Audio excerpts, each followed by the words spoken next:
Hello, it is Thursday night again. Welcome to Skills for Life class. So, tonight, our main subject is perception. But as more people are joining, I'm going to start with the whiteboard here that we have. And I want to just do it a little differently. I'm going to start and just list them. Okay. The other half of Rapid Eye Technology exists for 7 principles. So that's thought, perception, choice and accountability, cause and effect, abundance and gratitude, health and healing, and harmony and rhythm. Those are the 7 principles, and we study them like tonight is perception. We study them kind of in a cycle. And the reason is one tends to build upon another. So, for example, thought. Everything begins with thought. Thought is creative. And when we have a thought, we usually immediately have a feeling or a perception about it. So when you perceive whatever it is, I don't know, it's really hard to even hear anything without having a perception about it. Okay. Like for instance, if I say apples, what did you picture in your head? Was it red? Was it green? Was it a whole apple? Was it half an apple? Was it apple slices? There's just a lot of things that you can perceive about apples. And then you're at the next thing, which is just choice and accountability. You have the choice. For some people, apples is really neutral. It's just an apple. Okay, apples and oranges. For other people, okay, apple can be a trigger. Okay, if you have a trauma in an apple orchard, could be all kinds of things. Everyone is different about what they are, you know, relating to. And then you have, because of your thoughts, your perceptions, and your choices about what happened to you, you put out a cause. That might be how you're feeling, what's going on with it, but that cause will make an effect. Okay. So, for instance, if you continue to think what you've always thought, like apples are bad, but yet you hear all these things like an apple a day keeps the doctor away. And many times apples have a lot of, good for you qualities. Okay. If you hate apples forever because of that trauma that happened, you're not going to get the effect of the health benefits of apples. It's very simplified, but cause and effect lead to what we get more of, which is abundance and gratitude. Okay. So abundance is an interesting thing. We're always in abundance, even if that's negative. Okay. We're in abundance all the time. The way to change, if you don't like the abundance that you have in your life, whatever it is, coming up from money to relationships to anything else, get grateful. Get grateful for what you do have, for what is good for you. Okay. Um, Did you what's do that? that old saying they say? If you ate one meal today and you have shelter and you have any loose change, that you are actually more wealthy than half the people on the planet. Isn't that amazing? I read that and I was like, wow, I'm taking a lot for granted. So I'm just going to express. And then our abundance and all our thought, perception, choice and accountability, cause and effect, and our abundance and how we're experiencing it lead to our health and our healing. Because what we think about really does matter and it affects our health. Okay. And all of that. And then the last principle of harmony and rhythm is all about how do you harmonize these principles together so that we can learn, and use them in our lives. And so, welcome, Marion. Welcome, Carol. Hi. So good to see your face, sweetheart.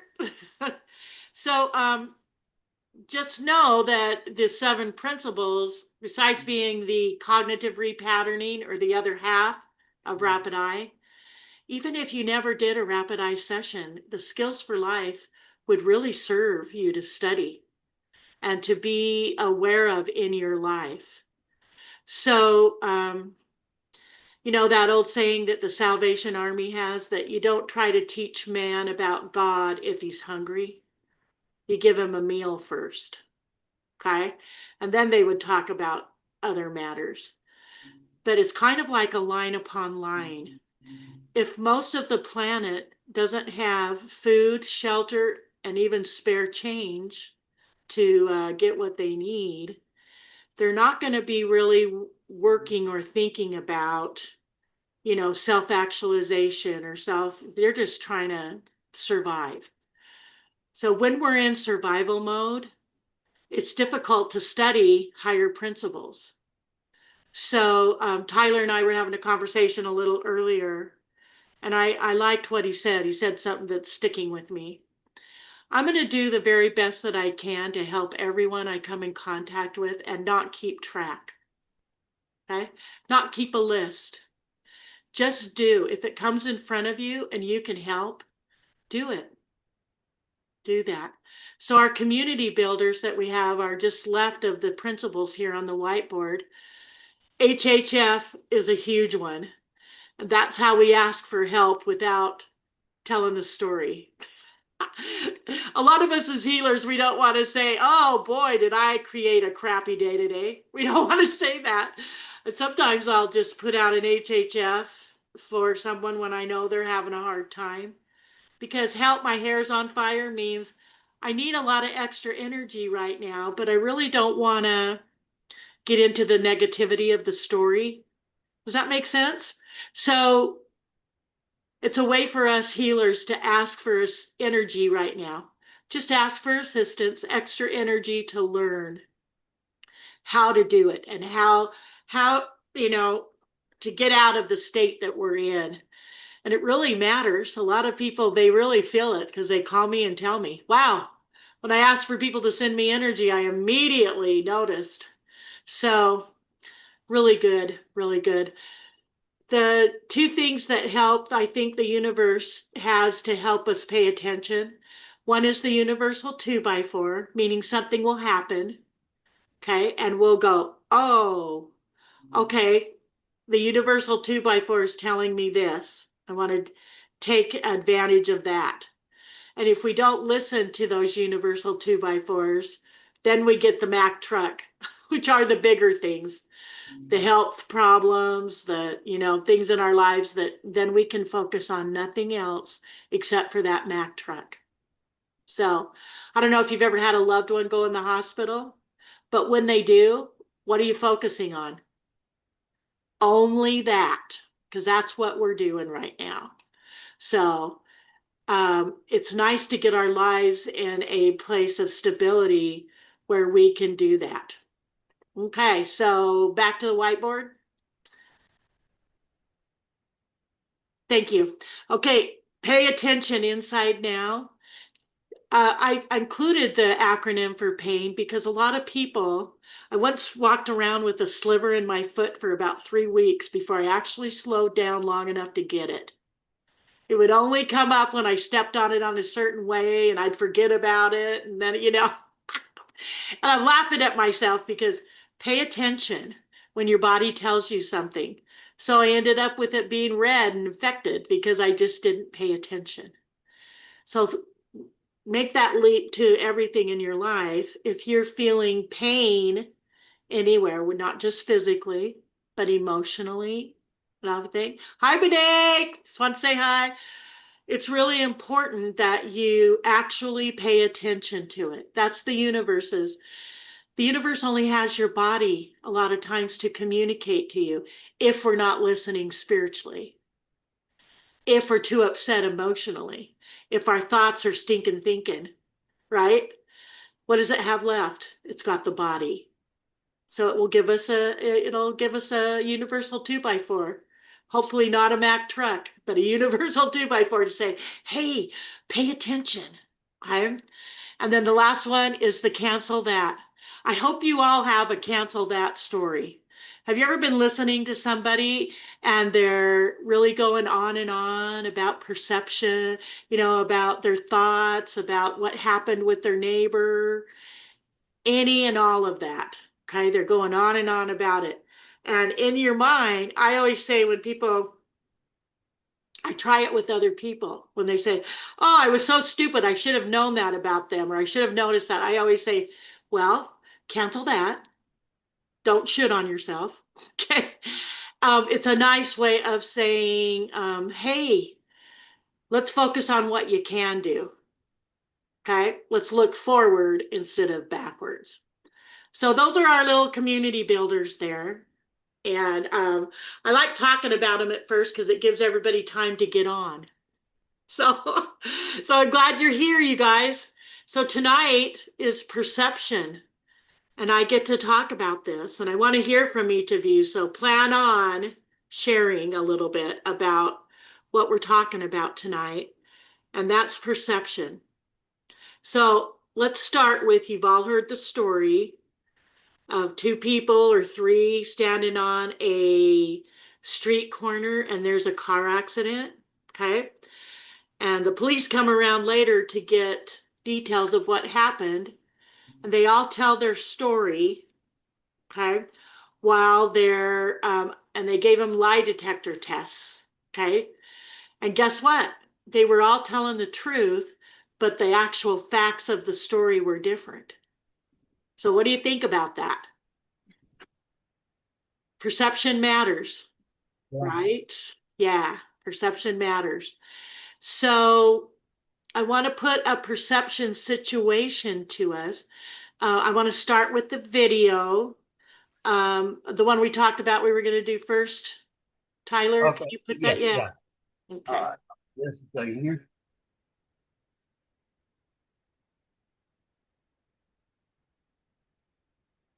I took an English class, I got a fail in English. And my English teacher said in front of the entire class, "Lisa, you have to be the weakest writer I've ever met in my entire life." Don't worry, my story ends good. Don't feel sorry for me. I got 7 under my belt. And then the same year, my speech teacher said, after giving me a D minus, I knew I had an A in speech. Like, come on. He obviously didn't agree with me. He gave me a D minus and said, quote unquote, "Miss Nichols, I recommend you never speak in public, that you get a desk job." So here's the beauty of that story. Other people's perception of you ain't none of your business. Everything you've ever been through, sat through, rose through, cried through, prayed through, everything is a setup for your next best season. I took an English class, I got a fail in English. Thank you. Okay. So she is a well-known speaker. She's made millions of dollars in her speaking engagements. And look at the feedback she got at school. Did you hear that? D minus. You're the weakest writer. She's very accomplished. So what do you think about that? Who of you among you, and you're willing to share, who's had a perception earlier in their life that you knew really affected you, but it wasn't right? Has anybody got one? Alan, do you have one? Yeah, I was thought it strange when I was told that this project I'd worked on with documenting this system. I mean, for making quotes, for a anyway, they said it was garbage and that it was no good, and yet somebody else copied the entire thing and presented it, and they all got accepted.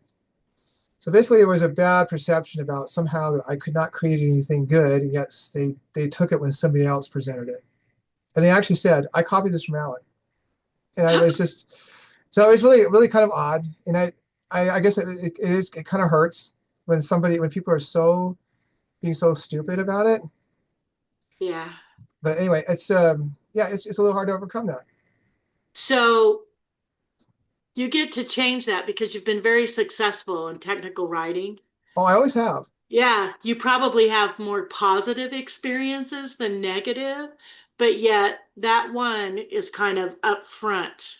you know, and just the fact that somebody else presented it, all of a sudden it was good. Yeah, I hear you.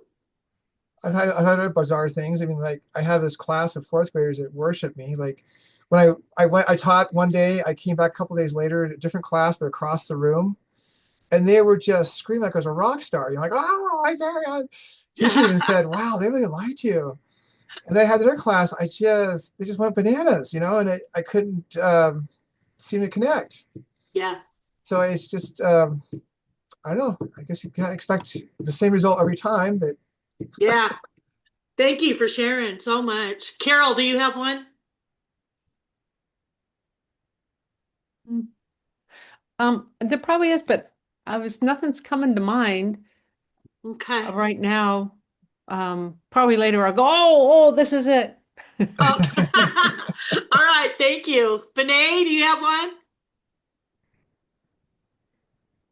Mines are negative. I know that's the point. But they Okay. told you something about yourself, and Yeah. then So, it wasn't pretty much about myself, but it was about my oldest son. oh, okay. So I'll be really short about this. It's so weird to even share this. So my son had a girlfriend a while ago, and they broke up already. Oh, They yeah. used to be good friends, But one of the neighbors, ladies, are really good friends with her mom, and my son never got along with her, his girlfriend at the time, mother. She just didn't like him for whatever reason. I'm not going to go into details, but whatever Yeah, is what it is, right? We're not always going to be liked, and that's okay. that's right. And she heard my son, the neighbor heard my son yelling at his girlfriend because my son never felt like his girlfriend would back him up with her mom, right? And so she titled him as he's a screamer, he's abusive, all of this, right? Well, going back, okay, I would say like 4 years ago, I dropped off the neighbor's daughter at her house, and she opened the door of the garage, and her dad screamed like no other, like, "Where are you going?" Very, very loud and very scary. And then she said, just so you know, Sister Shinkle is right out the door. She heard you, Dad. I never said anything to them. I never approached it. Nothing. I just addressed it to my husband, and we're like, well, I don't think it's wise that we let our daughter play over there because we don't raise our kids like that, screaming. And Yeah, so it was just aggressive, right? But I let it go. She mentioned that about my son and threw it in my face, and she was like, oh, this and that about your son. And I said, what's so funny? Because in your contact of your environment, you have an aggressor, screamer husband. Have you taken care of that before you come and attack my son? And she's just like, what? She didn't know what to make out of it. So this is my perspective of your husband. This is what he's shown. He's a great guy, but he has a little anger issue. And yet you're quoting the same thing towards my son because he screamed at his girlfriend because he was frustrated. Just yeah, two different perspectives. Well, her perspective was, oh, that's it. She doesn't like my husband. That's yeah, it. That's what it is. And my perspective was, how could you, what is that saying? How could you point at someone when you don't see something in your nose or in your eye? Right? okay. So it's Thank you. Thank you for just, sharing that. How about you, Tyler? Do you got one? Yes, I do actually. Maybe you heard me talk about this, maybe. When I was in the 10th grade, I had an English teacher who gave us an assignment, and it was my first real, deep writing assignment, right? So I turned in my paper, and she's like, your paper was really good. And here I am, this beaming, and I'm like, oh, she likes my paper. And then she paused and she's like, almost like it came out of a book. And at that point, I had mixed feelings. Here I am, flattered, but also unnerved that she thought. Yeah, she's almost plagiarism. She's like, And I'm did you just like, plagiarize? and then later, my perception of that changed, where it's like, when I had some time to think about it, I started to get, kind of mad. I'm like, Yeah, maybe she paused to encourage me, like, that kind of thing. But much, much later, like now in this time, I see it as a real benefit because had that at the time negative experience not had happened, I would not have paid any attention to how I write or any natural ability in my writing. Right. So Very good. Very good.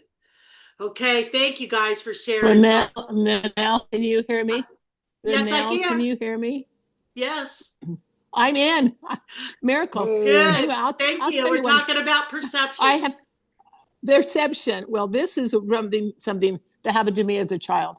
I was really teeny. I didn't grow very good. And my mother took me to doctors a lot, and they kept telling me there was something really wrong with me, that I would never have children. When I was 15, I was skinny like a stick, and I didn't have a bust line.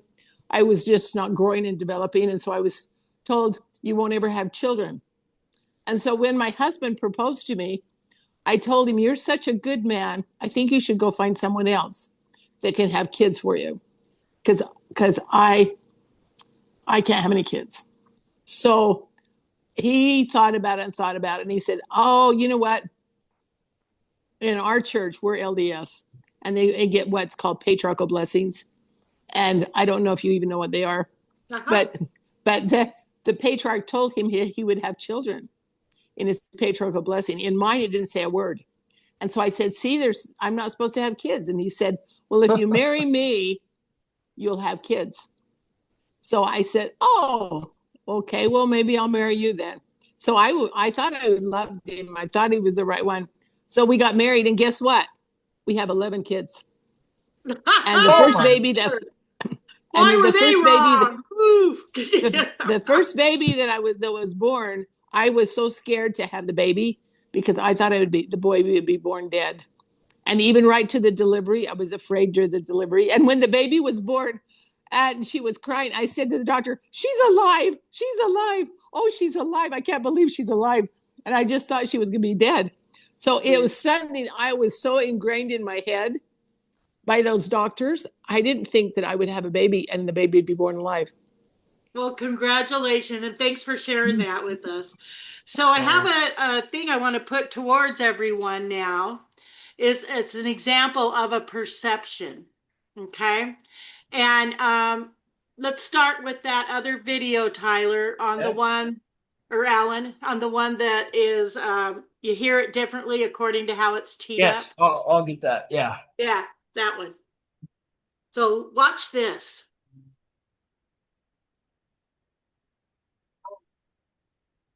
I'm going to play a recording of people chanting, "That is embarrassing," 4 times. After the 4th time, write down what you hear. That is embarrassing. That is embarrassing. That is embarrassing. That is embarrassing. Interesting. Almost everyone here heard, "That is embarrassing." Listen again and watch the screen.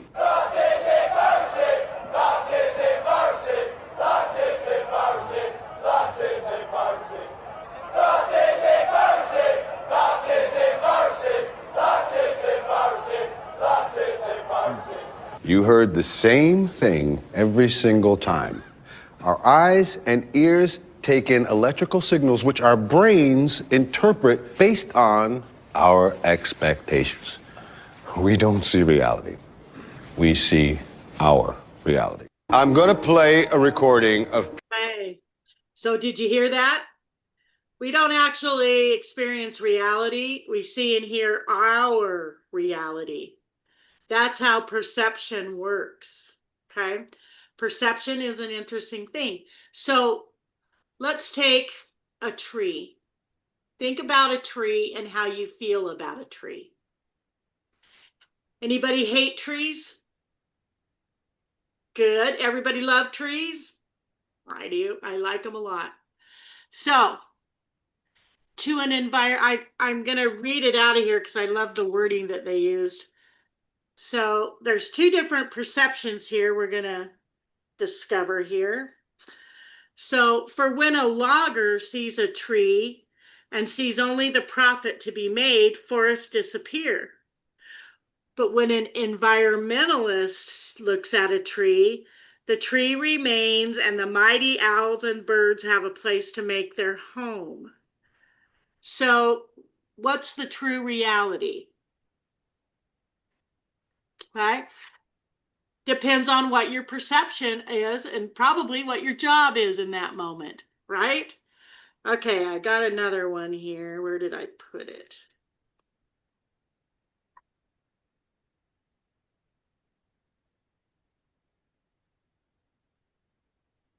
Their point that they're making here, I guess I'll skip it because I'm not finding it, but both people are right. Trees are a place for beauty, a place of nature. The animals live there, okay? But you know what? How many things, if you look around the environment and you're sitting right now, how many things are made out of a tree? Might be the furniture you're sitting on. It might be the paper next to your desk. It might be all kinds of things, okay? Both realities are true. But I have seen, I live in Oregon, so of course everybody's protecting the owl, and the environmentalists are big here, okay? They're protecting the trees and they're willing to lay their bodies down in front of the excavators, and it's a hullabaloo, okay? And they're in their perception, they're doing a good work. They're doing a good thing, okay? And then they turn the camera over to the logger and they say, yes, we do cut down 1,000 acres worth of trees a year, but we also plant 3,000 acres worth that they put back into it. And they're trying to, give a different viewpoint about a tree. Okay. So can you see that perception difference there? It depends on what's going on in your own life and how you perceive things. Remember the people standing on the street corner who said, no, the accident happened like this. I saw it, and they're telling the truth. And somebody else saw it totally differently. Okay. What makes that difference in perception? I think it's where they were standing. They could have been standing in different areas of the street, and their vision was, I saw this. They could have seen the back of the accident. They could have been in the front of the car of the accident, or on the side, or coming out of the door, just to, where they were standing. That's true. And they also could have been, it's a different story. If your grandmother was killed in a car accident and you have trauma around car accidents, you are literally going to see that accident differently than maybe a younger person who has no experience. Wow, look at that blew up. They're looking at it differently. So that was the perfect segue. If you'll show that last video, Sure. Tyler, or whoever's doing them. Yeah, I'll do it. Yeah. Okay. Listen to this.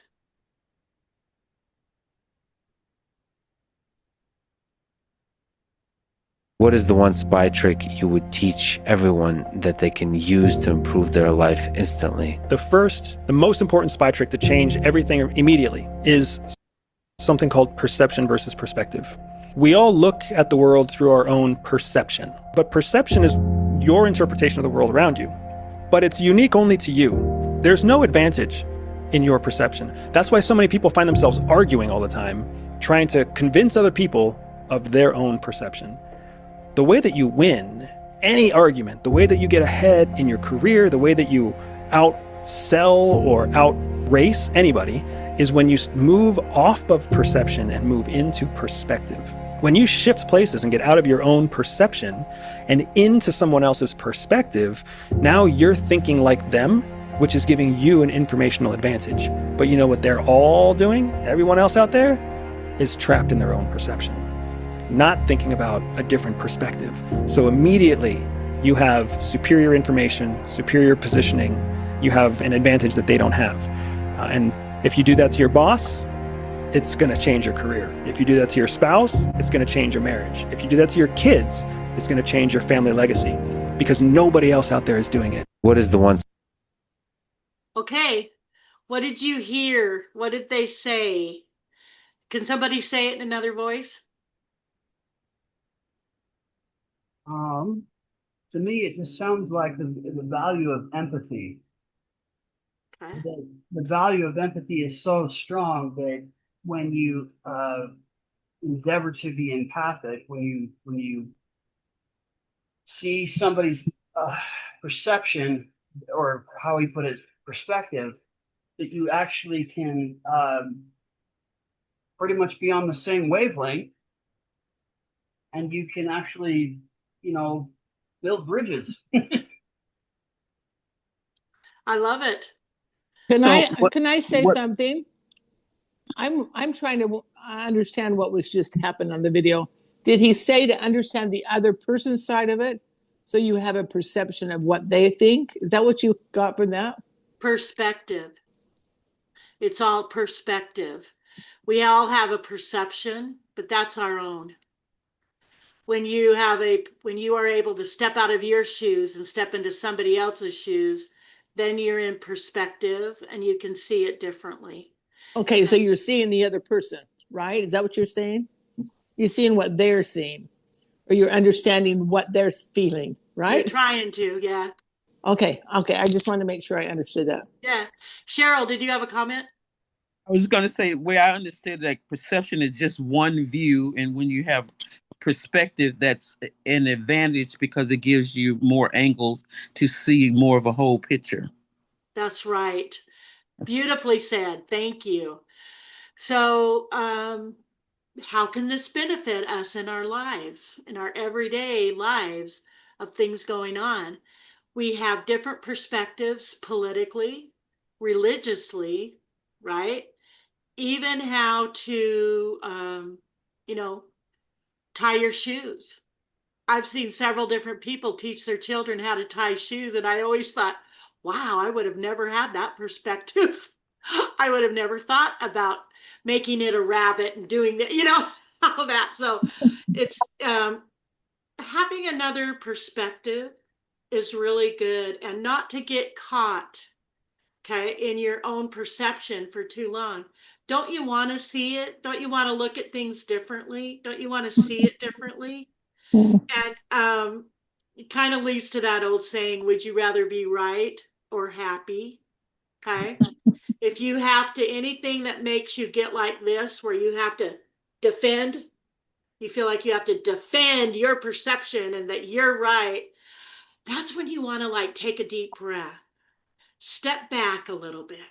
Okay. Just step back and, just if I was looking at this in different shoes, okay, what do the Native Americans say? Walk, you don't really know me till you've walked in my moccasins, what it's like. I even noticed on social media, I don't know if you guys have seen them, but Native Americans, most of them are women, and they're coming on and they're saying, hey, would you be friend with me? Would I look different than you do? I'm Native, okay? And would you be willing to friend me? That kind of thing. And I thought that's a great outreach to see it differently. We have so many things that divide us right now, and we all have our own opinions, all the way from the LGBTQ, transgender, queer communities, all the way to religion. We all have a thing. I want to propose that perhaps the most important thing is love. It always comes back to love. And what would love do? I don't think love would be unkind to someone just because they believe differently than me. I don't think love would be unkind because, they're doing that. I'm not going to stand there in the midst of abuse and not say anything. Of course, I'm going to, speak up or show up. And I know that anyone that would abuse has been abused. So it's about gaining perspective. It's about doing a lot of things. Now we have the opportunity of Tyler and writing us some music that's specific for our skills for life. I want to play it early tonight because I want to listen to it, and then I want to have a conversation before the class is over, right? About what we watch. Okay? Are y'all open to that? Mhm. Okay, good. So Thumbs Tyler, up. Yeah, thank you. Tyler, go ahead and get that song ready and let's listen to it. Okay.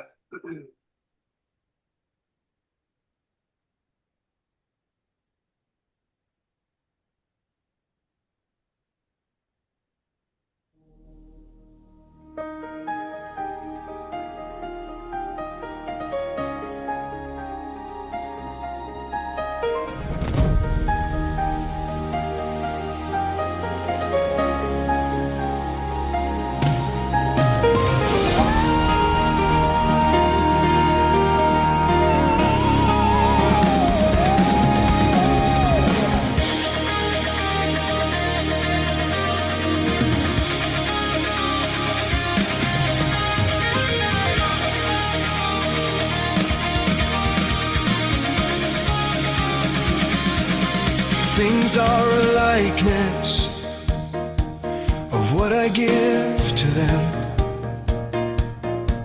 I imagine what I imagine. I try on life's array of clothes, not content to let them sit. I put them on routinely and make my wardrobe fit. I stand adjusted, not that I think I was wrong. I have invested in a different kind of on.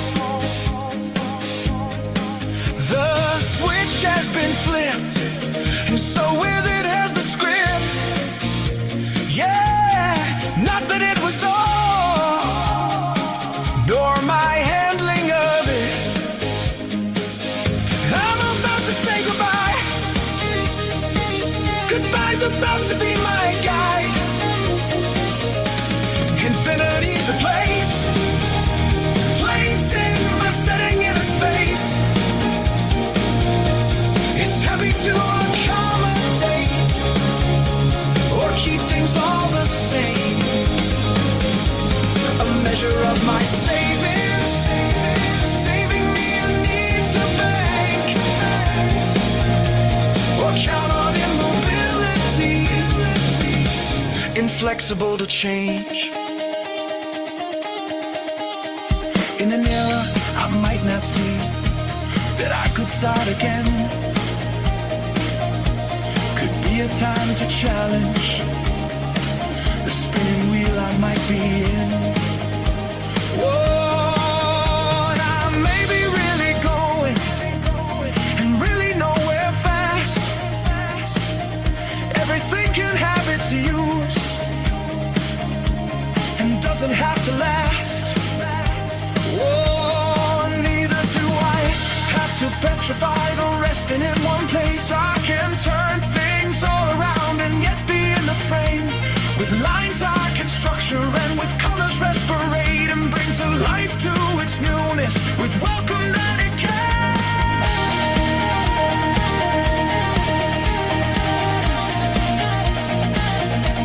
And bring life to its newness with welcome that it came.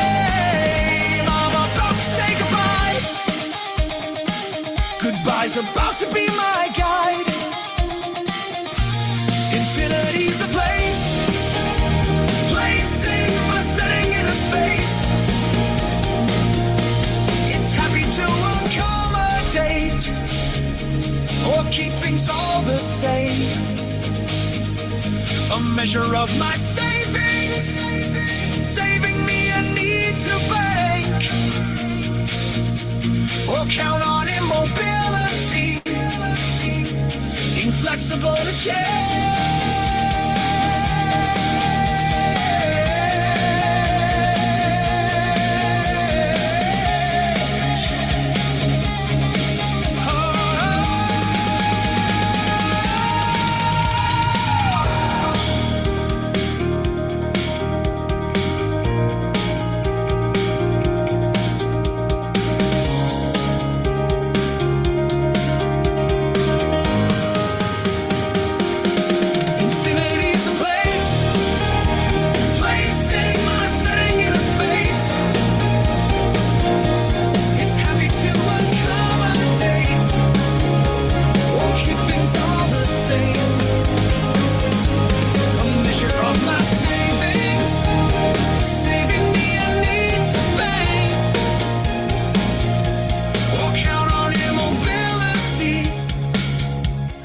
flexible to change.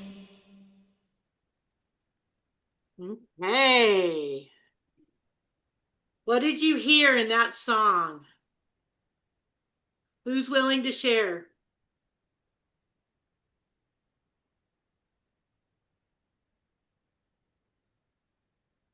You want to start? I can if you want.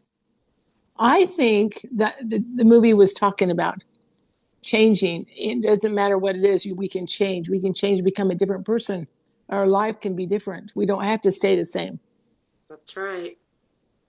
I love that. I've often talked about when you go shopping for a coat that you try on more than one coat. Some of us try on a lot of different things, right? As we're trying on, we don't buy 5 coats. We usually try them on and end up getting one that we like that'll work the best for us. And you leave the rest at the store. You don't have to make those coats wrong or those coats bad. They work the best for you. I saw that metaphor in there, Tyler, and I loved it about changing your how did you say it? That spinning wheel, changing that perception there. I loved the graphic arts in this one. So tell me about what you were thinking about when you created this song. I was thinking about a couple of things. We happen to have a parallel in our life events around the same year. 1986 was when your world turned upside down, as essentially a single parent for the first time.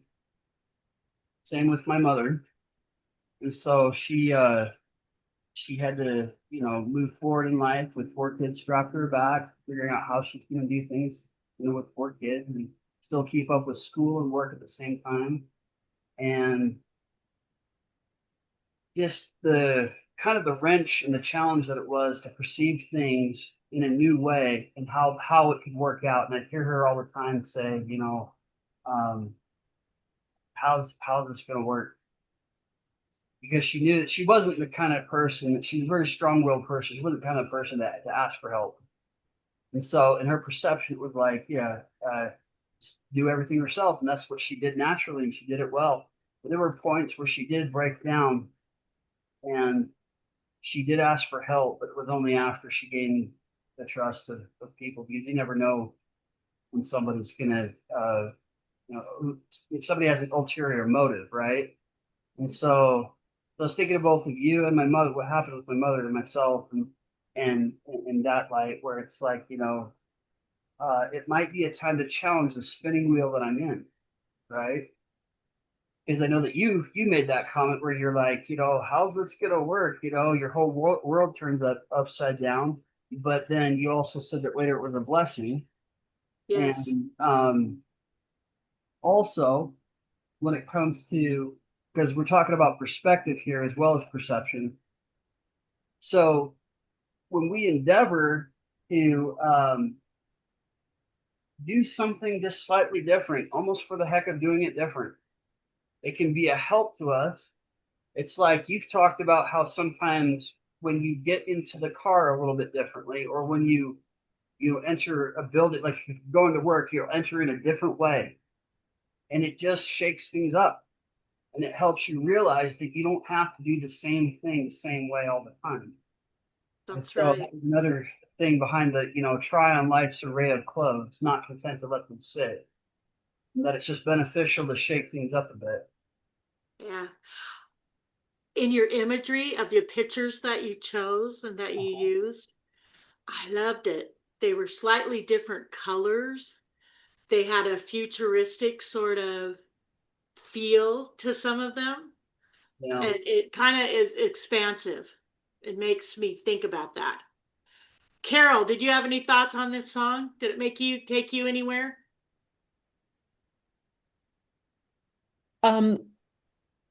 I listened to it, the spinning wheel, that line also like jumped out at me, probably for 2 reasons. One, when I was in college, I took a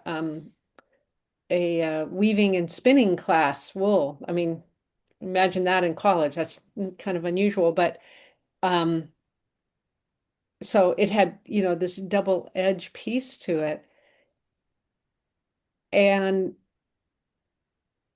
I kept getting intrigued by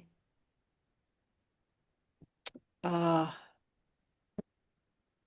I can't even say what those last, to me, they feel like the last two lines, but it's almost like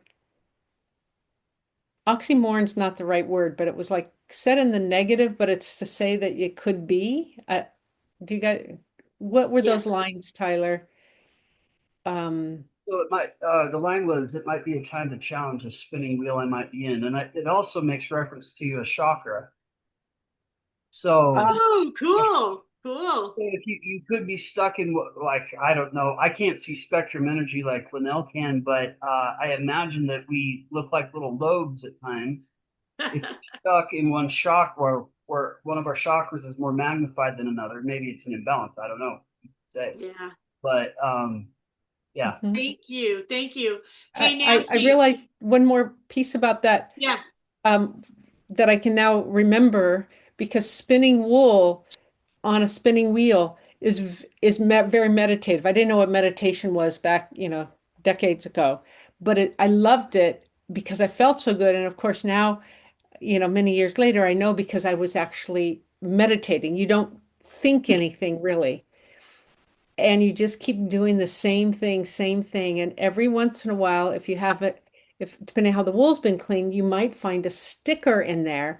And as you're doing it with your hands, it can poke you. And so as Tyler just said what he just said, I got what I was experiencing at the non-conscious level as I was going through and thinking about spinning as the line kept coming up. And it was, oh, keep doing the same thing and nothing changes. Like I'm stuck in the spinning, right? So anyway, and I could actually feel that, like, oh, there's a sticker there. Do you just let it go, or do you stop and go find the sticker and pull it out? Or, it's just all these little I love it. multiple layer meaning. So I really appreciate that. Thank you so much for sharing. Nancy, what'd you think of the song? Are you still there, Nance? Oh, she is. She's there. He, her, Did we lose her?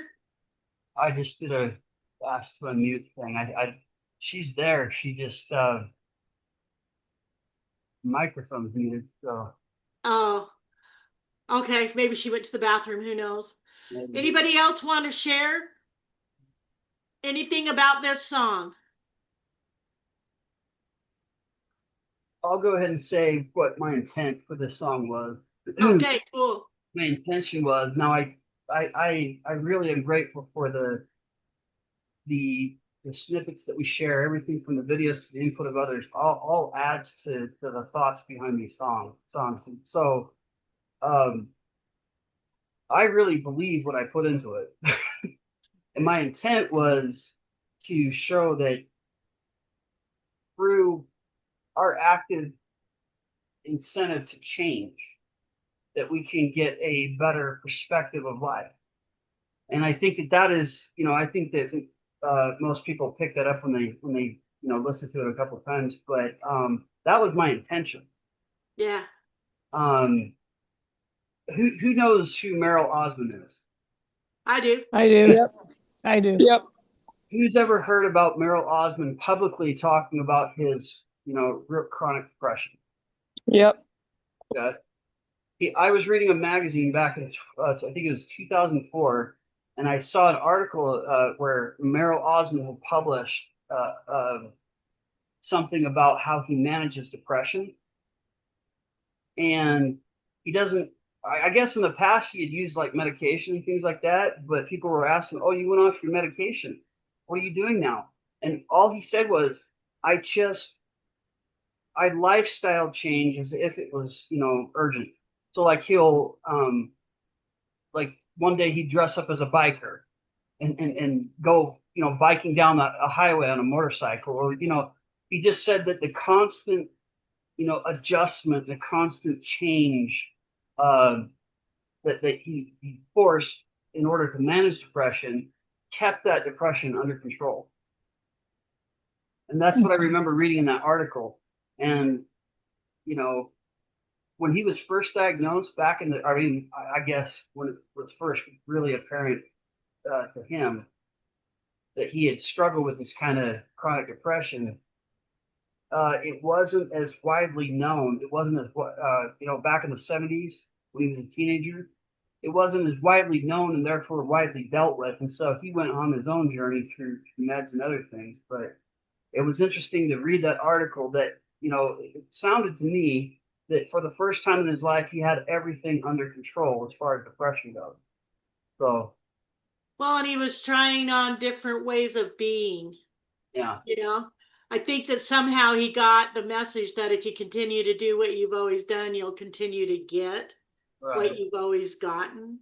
And trying on something different. If you don't like something in your life, try on something different. Do it differently, see it differently, make a change. And sometimes that's why we go to a class like this, is to improve ourselves, is to allow ourselves to think differently, think new thoughts. It's why I've loved you writing these songs, because music speaks to both sides of the brain, right? And it allows us to go, okay, I'm going to hear this. So in summary tonight, it's my wish and desire that you take a different perception, move a different angle, get a different perspective, okay, on your life and on everything you come in contact with, especially if it has a negative note. Try to see it differently. How could I look at this differently that wasn't negative? If I was going to do that, how could I do that?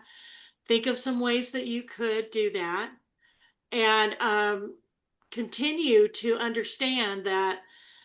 Thanks for, I have a lot of gratitude that you take an hour out of your life to come and listen to this class. I hope every time you hear one thing, just even one thing, that goes, I'm going to cook on that a little bit. I'm going to see it differently, because everything is perception and perspective. It truly is. So did you notice that Carol immediately changed position? She said, try something different. And she slid right over from a whole different viewpoint of her experience tonight.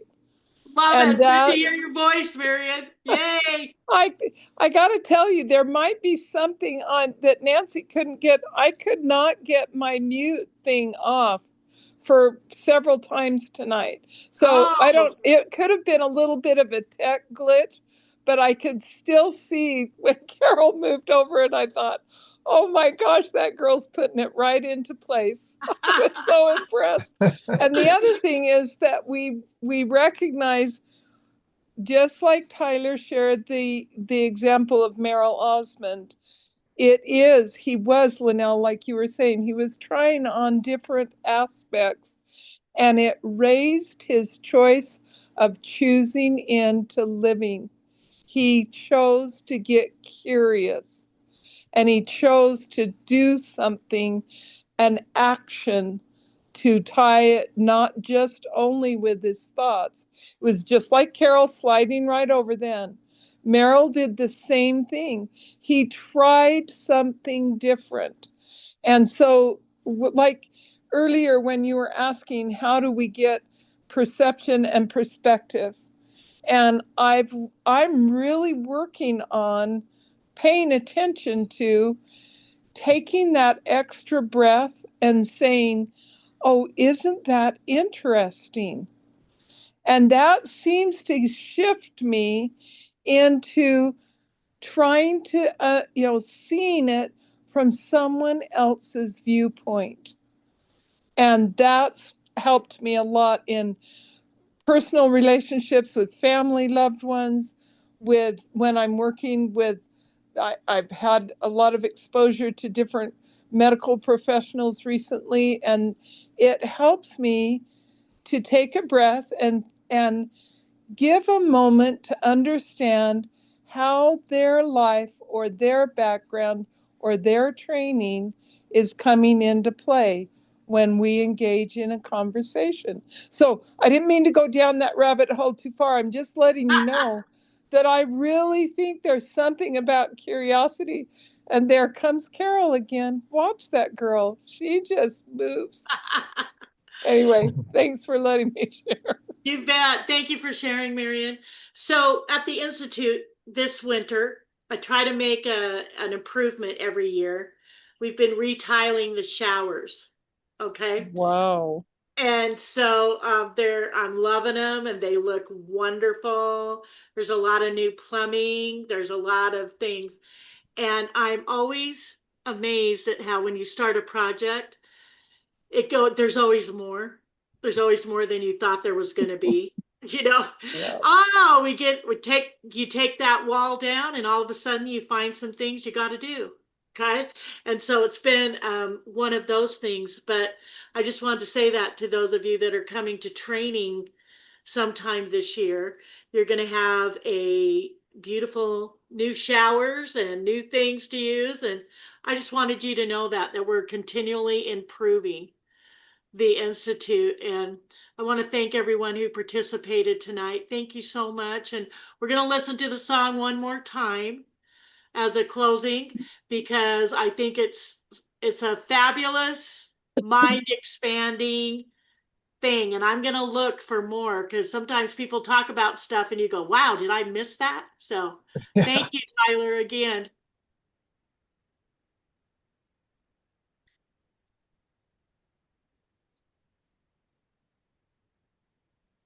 Liberty Mutual customized my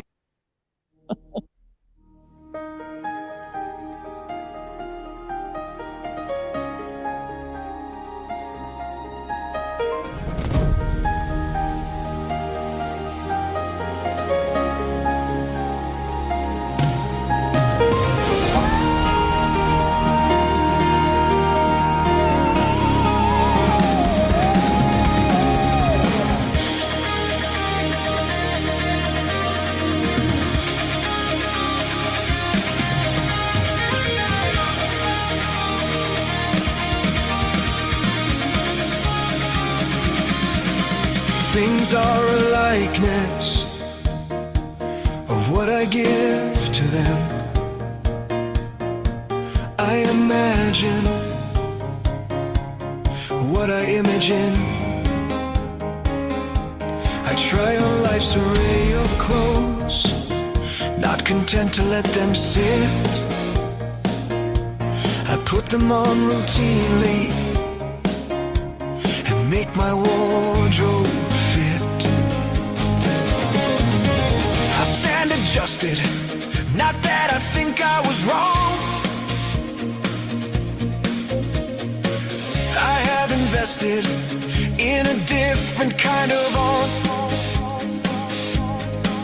The switch has been flipped, and so with it has the script. Yeah, not that it was off, nor my handling of it. I'm about to say goodbye. Goodbye's about to be my guide. Infinity's a place, placing my setting in a space. It's happy to accommodate or keep things all the same. A measure of my savings, saving me a need to bank, or count on immobility, inflexible to change. In an era I might not see that I could start again. Could be a time to challenge the spinning wheel I might be in. What I may be really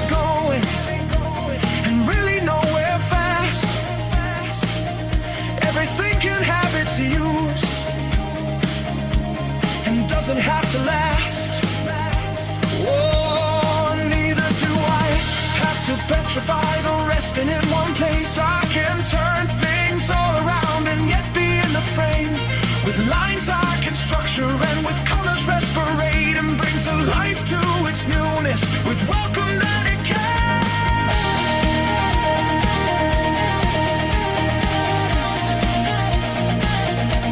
And bring life to its newness with welcome that it came.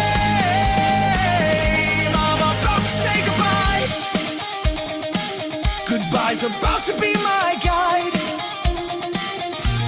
Infinity's a place, placing my setting in a space. It's happy to accommodate or keep things all the same. A measure of my savings, saving me a need to bank,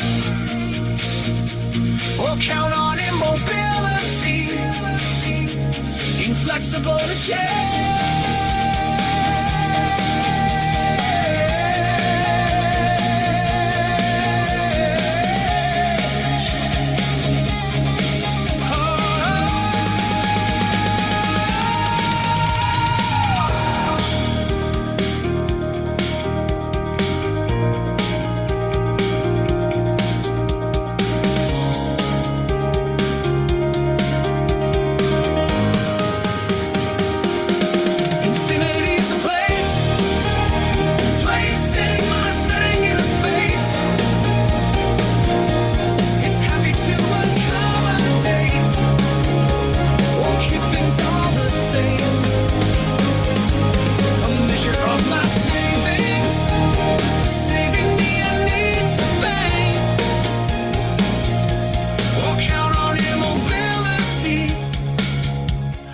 Flexible to change. Woo! Thank you, everyone. Woohoo! Thank you so much for attending, and I'll let you get back to your night. And anybody who needs anything, give me a text. Can I ask you a question quick? You bet. I don't know how to get into the past things that are copied or recorded. How do I get into that so I can watch them? Alan will send you a text. How's that? So you have it written down. Okay, that would be good. Alan tried to get me into it, it wouldn't work. So my daughter, who I haven't been able to get into for the last 3 weeks, wasn't home. She was home, and she said, "Well, Mom, you have to do this. Your Zoom isn't working. We got to erase your Zoom and put it in again." So that's what she did, and then it got in. Oh, good. Good. All right. Well, Alan, if you can let people know where, you can tell them now and maybe text Margie too.